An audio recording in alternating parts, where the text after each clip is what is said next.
Magandang araw mga kaagrisikap. Mag-spray naman ako ngayon ng Mat City, isang uri ng herbicide.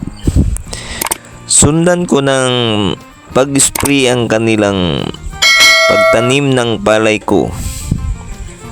Wheat season, Love 777 ang variety ko ngayon. December 21, 2024 ang araw ngayon. Sundan ko agad ng Mat City habang sila ay nagtatanim para tipok lahat buto ng damo. Tingin ko mas maganda ang land preparation ko ngayon kaysa dati, kasi dati 1 week tapos ko na ang land preparation, ready to tanim na. Kaya pag tatanim ng palay, tumubo na ang mga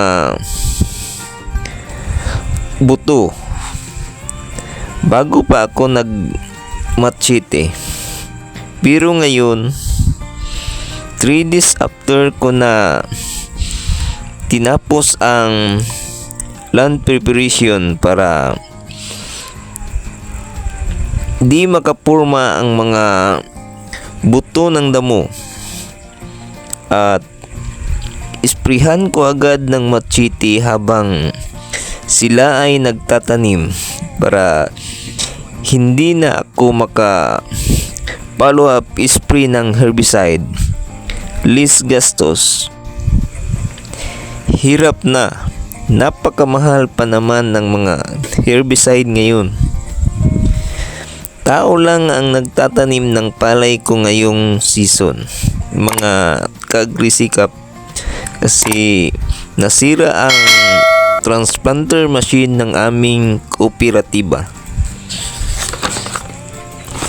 Ang kagandahan lang kapag tao ang magtatanim mga kaagrisikap ay di masira ang level ng lupa, pantay pa rin. Di katulad ng transplanter machine ay masira ang level ng lupa. Bumaon ang plotter ng transplanter machine sa lupa. Minsan bumalaho pa kapag malalim ang taniman. Sa panahon ng pagpapatubig, di na maapawan ang ibang lupa, kaya tumubo ang mga damo. Ang kagandahan lang sa transplanter machine ay di stress ang binhi.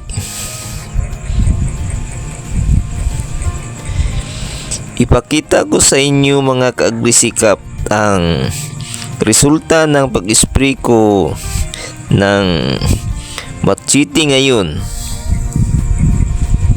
Kung may mga damo ba o may mga damo pa rin bang tutubo sa next upload ko.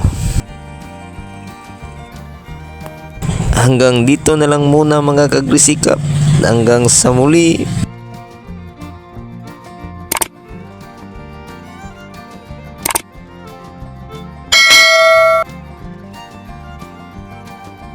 Salamat mga kaagrisikap sa panonood at pagsubaybay.